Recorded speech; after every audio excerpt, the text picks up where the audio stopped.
لیکن supreme court کا پاکستان تحریک انصاف کی مخصوص نشستوں سے متعلق فیصلہ آ چکا ہے اور سپریم کورٹ نے 70 صفحات پر مشتمل اس تفصیلی فیصلے کو بہت ساری چیزوں میں جو ہے بہت سارے ابہام تھے جو ختم کرنے کا موجب بنی ہے، لیکن بہت ساری چیزیں ایسی ہیں جو اس فیصلے میں نئی ہیں اور اس میں بہت سارے سوالات ایسے ہیں جو پاکستان مسلم لیگ نواز اور پی ڈی ایم کی جو سیاسی جماعتیں ہیں وہ اکثر پوچھتی تھی، جس کا جواب سپریم کورٹ نے اب دے دیا ہے۔ لیکن اس کے باوجود آئین میں پاکستان کا ابہام ہے کہ ختم ہونے کا نام ہی نہیں لے رہا اور اب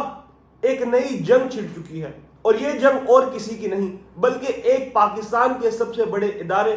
سپریم کورٹ اور پارلیمنٹ کی ہے۔ اسی کے ساتھ ساتھ پاکستان سپریم کورٹ جو ہے اس میں موجود جو ججز ہیں ان کی آپسی لڑائی اس بات پر شروع ہو چکی ہے۔ اس لڑائی کا پس منظر کیا ہے؟ پاکستان تحریک انصاف کو جو ملنے والی مخصوص نشستیں ہیں وہ آخر پاکستان تحریک انصاف پارٹی نہیں بھی تھی تو پاکستان تحریک انصاف کو کس طرح دی گئی؟ اور تیسری اہم چیز جو ہم آج کی اس ویڈیو میں ڈسکس کریں گے کہ سپریم کورٹ کے ججز کی جو آپسی لڑائی ہے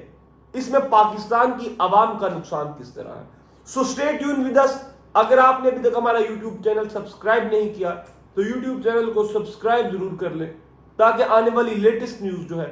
سب سے پہلے آپ تک پہنچ سکے، اور ویڈیو کو آخر تک ضرور دیکھیے گا کیونکہ ویڈیو کے آخر میں آپ لوگوں کے لیے ایک سرپرائز پیکیج ہے۔ سو اگر سب سے پہلے سٹارٹ کریں کہ الیکشن کمیشن کا رول کیا ہے، پاکستان جو سپریم کورٹ ہے انہوں نے ایک جو تفصیلی فیصلہ جاری کیا ہے، اس تفصیلی فیصلے میں انہوں نے اس چیز کو برابر کروایا ہے کہ جو پشاور ہائی کورٹ کا فیصلہ تھا وہ بالکل غلط فیصلہ تھا، اور پاکستان تحریک انصاف جو کہ اس میں پارٹی تھی بھی نہیں ان کا بلے کا نشان لے لینا انتہائی زیادتی تھی، اور بلے کے نشان لینے سے لے کر جو حالات ہیں وہ خراب ہونا شروع ہوئے اور آئینی حقوق ہیں وہ پامال ہونا شروع ہوئے۔ اس کے بعد سے پاکستان کی جو سیاسی منظرنامہ ہے اس میں انتہائی ابہام پایا گیا، اور اسی کے ساتھ ساتھ جو الیکشن کمیشن ہے اس کا رول صرف الیکشن کروانا نہیں بلکہ جمہوری قدروں کی جو ہے اس کی پیروی کرنا بھی ہے، جس میں الیکشن کمیشن مکمل طور پر ناکام ہوئی۔ سپریم کورٹ کے فیصلے میں یہ کہا گیا ہے کہ الیکشن کمیشن بجائے اس کے کہ فیئر الیکشن کرواتی وہ ایک پارٹی رہی اور پاکستان تحریک انصاف کے خلاف ہمیشہ رہی، جس کی وجہ سے جو ایک رول ہے سپریم کورٹ کا، یعنی کہ الیکشن کمیشن نے جو رول اپنا پلے کرنا تھا اس پہ انتہائی ایک سوالیہ نشان ہے۔ اور اس فیصلے کے بعد ان تمام ورڈکٹ کے بعد میری اپنی ذاتی رائے یہ ہے کہ جو الیکشن کمیشن کا رول ہے وہ انتہائی مشکوک ہو چکا ہے، اور پاکستان میں جو الیکشن ہوئے ہیں اب وہ بھی مشکوک ہو چکے ہیں، اور اب پاکستان میں جلد از جلد جو ہے الیکشن کی اشد ضرورت ہے۔ سو اسی کے ساتھ ساتھ اگر مزید بات کریں کہ جو اکثر پاکستان مسلم لیگ نواز اور دیگر پارٹیاں کہتی ہیں کہ پاکستان تحریک انصاف تو پارٹی تھی ہی نہیں، پاکستان تحریک انصاف کو ریلیف دیا کیوں گیا، اس کا بھی جواب ججمنٹ میں دیا گیا ہے، اور کہا گیا ہے کہ عام جو دیوانی مقدمہ جات ہوتے ہیں ان میں جو عام پروسیجر یہی ہوتا ہے کہ پارٹی بنے بغیر جو ہے وہ ریلیف نہیں مل سکتا، لیکن چونکہ یہ عام نوعیت کا مقدمہ نہیں تھا، یہ آئین کا مقدمہ تھا، اور آئینی اس میں جو لوگوں کے حقوق کا مقدمہ تھا، لوگوں نے ووٹ دے کے جو ہے آگے اپنی پارلیمنٹ میں بھیجا تھا۔ سو اس لیے یہ ایک خاص مقدمہ ہے اور اس میں خاص سرکمسٹانسز میں یہ کیا جا سکتا ہے، اور اس میں کسی قسم کی ممانعت نہیں ہے۔ صرف یہ رسمی کاروائی کرنا کہ پہلے پاکستان تحریک انصاف کو پارٹی بنائیں اس کے بعد الیکشن کمیشن کا فیصلہ جو ہے دیں، یہ صرف ایک رسمی کاروائی تھی، اور آئین کی جو حقوق دیے گئے ہیں آئین میں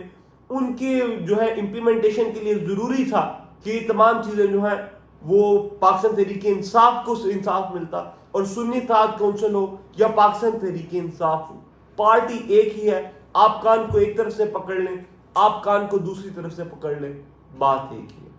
سو اگر تیسری بات جو کہ بڑی ضروری بات ہے اگر اس پر گفتگو ہم کریں کہ سپریم کورٹ کے جو ججز ہیں ان کی آپسی لڑائی نے پاکستان کی عوام کے لیے بڑی مشکلات کھڑی کر دی ہیں، کیونکہ سپریم کورٹ ایک ایسا ادارہ ہے جس کے لیے انصاف کی طرف لوگ دیکھتے ہیں،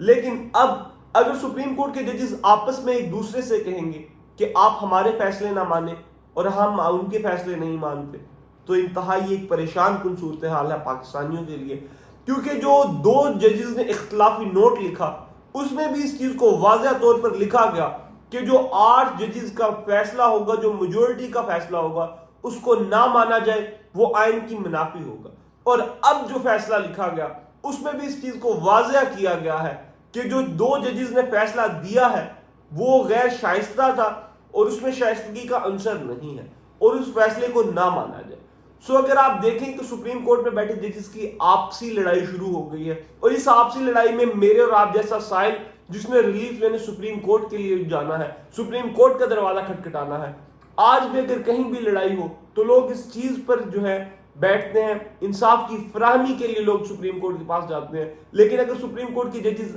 آپس میں لڑنے لگیں گے تو ملک میں افراتفری پھیلے گی, لوگوں کا عدل کے نظام سے جو ہے اعتماد اٹھ جائے گا اور ان تمام حالات میں سپریم کورٹ کی جو ڈگنیٹی ہے وہ خراب ہوگی. سو میری تمام لوگوں سے درخواست یہی ہے, جتنے بھی سٹیک ہولڈر ہیں, خدا را اس تمام لڑائی میں سپریم کورٹ کو جو ہے نا, جو معزز ادارہ ہے سپریم کورٹ کا, اس کو کنٹروورشل نہ بنائیں. پاکستان کا پارلیمنٹ بھی جو سپریم ہے, پاکستان کا سپریم کورٹ بھی سپریم ہے. خدا را ادارے اپنی اپنی جو قانونی ان کی آئین میں دی گئی ہے اس کے مطابق کام کریں. اور ایک نئی جنگ جو آپ چھڑ چکی ہے کہ کیا آئین پاکستان یا کسی قسم کا قانون بنانے کا جو اختیار ہے وہ پارلیمنٹ کے پاس نہیں ہے. انشاءاللہ اس پر ہم اگلی ویڈیو میں ڈسکس کریں گے اور تفصیلی ڈسکشن ہوگی. So stay tuned with us, channel کو سبسکرائب کرنا مت بھولیے.